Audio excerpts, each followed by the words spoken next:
Thank you. How many out there are hero fans? Whether the TV shows that we grew up when we were kids, comic books, things like that. Oh, good. I'm glad. All right.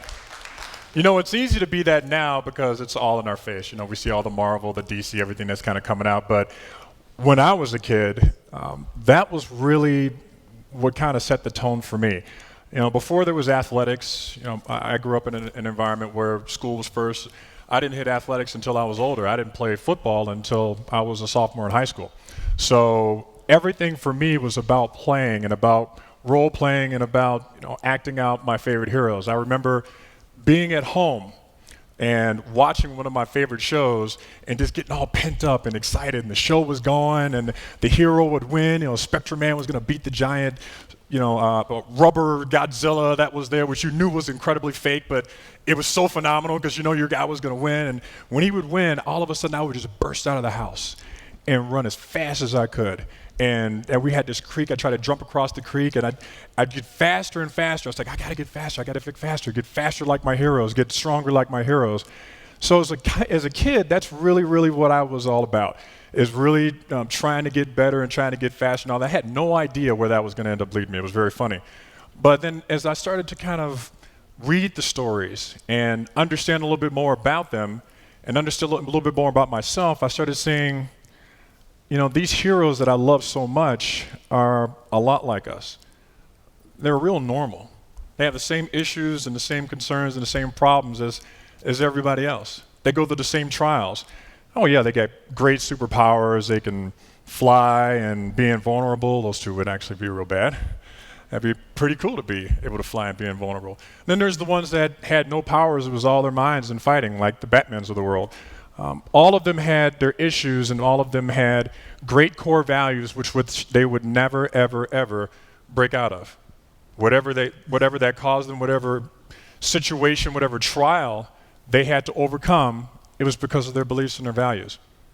That piece ended up being the core and center of my whole being. And when we talked about this, and when I was deciding on whether or not this was something I wanted to do, that was one of the pieces that really stood out to me. How did this come about, me being a professional football player, going from there to here? And what are some of the things that are always in the back of my mind?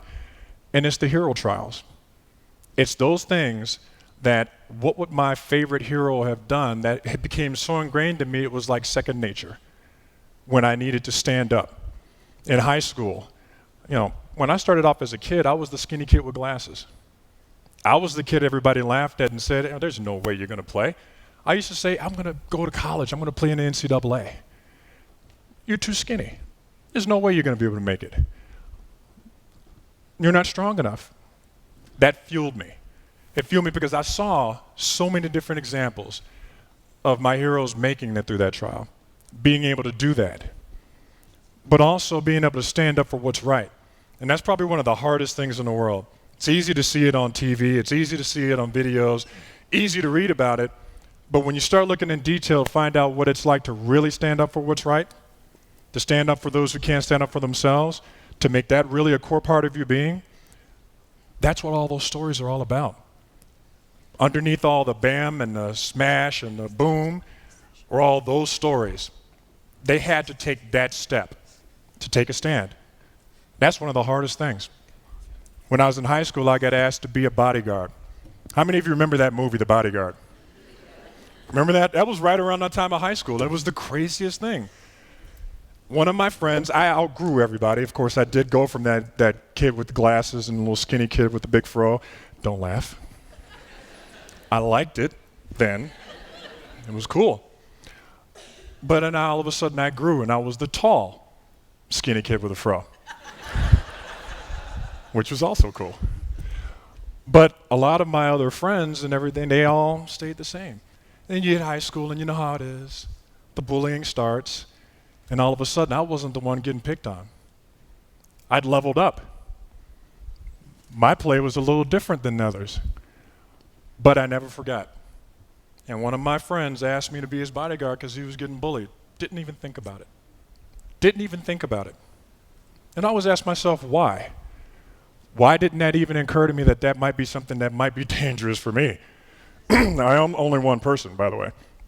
And I was real thin too, all willowy and everything. But I didn't even think it was part of who I was. And why was that? Because of the stories that I'd read, because I'd started to believe all those things were really possible for me to do. They're the right things to do. So many people see those things and they don't act. How many times have we seen those stories on the news where people walk by a tragic event happening and they don't do anything about it? How has that been lost on us? How can we sit by and watch somebody else suffer and not do anything about it?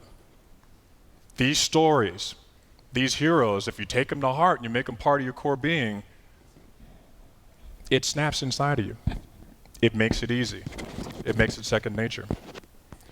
Not too many people know this story. A couple of you in the audience do. Here at Indiana University, which is the greatest school in the world, and I'm not just saying that either, because I'm here for the first time since '94. Love you guys, I do. But here at Indiana, I used to wear a bolo when I played here, and it had a sheriff's badge on it.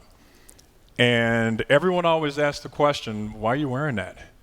Not too many people I ever really gave the answer to, because it was something that is very special to me and was special to me for many, many years. When I was here studying at the dorms, I heard a scream. And it was one of those screams that gets you out of your chair, gets you to move. Ran out in the hallway along with some others. We looked out to see what was going on.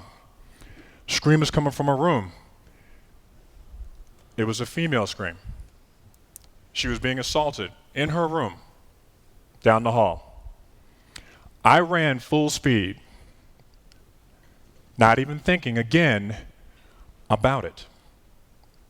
That had just become part of me, to defend. I have a sister, I have a mother, I have friends. It just was a part of me to defend. So I ran down the hall yelling as I'm running. He apparently heard me. He burst out of the room and I never saw his face. To this day, I still wish I saw his face. He ran down the stairs, and I think we were up on one of the upper floors because, man, those stairs were long. I pursued after him. He was one flight down. It was like one of those movies where you couldn't get to, I tried to look over the railing as I'm running full speed, and he was trying to see where I was. So we're running down the stairs, and panic and fear hit me. For the first time, panic and fear hit me. I was petrified. But it was the craziest thing, why I was scared. You know, you always see at the end of the hero's trial, you know, some young hero or some young kid will say, well, why were you, weren't you scared? Weren't you nervous? And they always say, yeah, well, fear is the great motivator. Fear gets you going. That's not what happened with me. And that's the funniest thing. That's where the stories aren't actually true. I think you kind of have to find this out for yourself. You know what made me afraid? I was more afraid that I couldn't catch him. I was more afraid that I couldn't stop him. And that fear came true. By the time he got outside, he was gone. I wasn't fast enough. I wasn't strong enough to stop him. That set with me, and it has set with me forever. I wasn't good enough. What kind of hero was I? Wow. That's that moment. And I was completely distraught. Get back upstairs to make sure that the girl is okay. And she looked at me, and her dorm mate looked at me, and I guess they saw that I was just as distraught. And they gave me that badge. And she said, thank you. I'll never forget it. I'll never forget it. Those are the moments in your life that the play and the things that you learn from your imagination, believing what you can do, believing in what's right in your core being, those are the things that make you different. Those are the things that give you the courage to take a stand to help others. And I wore that badge for years until it finally fell apart. Those are the things that launched me into my career. I mean, it was easy from that point. Work harder, be stronger, be better. You're not going to play pro. You're not good enough. I'd have heard that before. That was easy. I could. Even from here, I could. And I did. Taking a stand for my teammates when they needed me. Taking a stand for my former players, as now the head of NFL Players Association, former players. And I do today.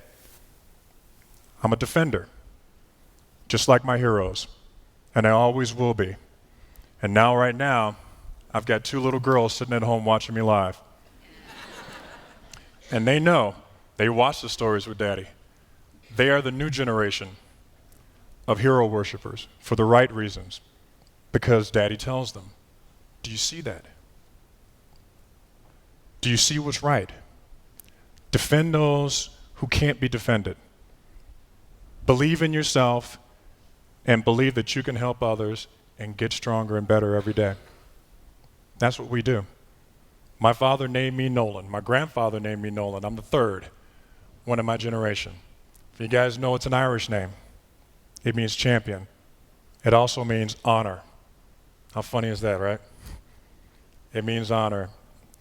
I'm working on it every single day. Thank you very much.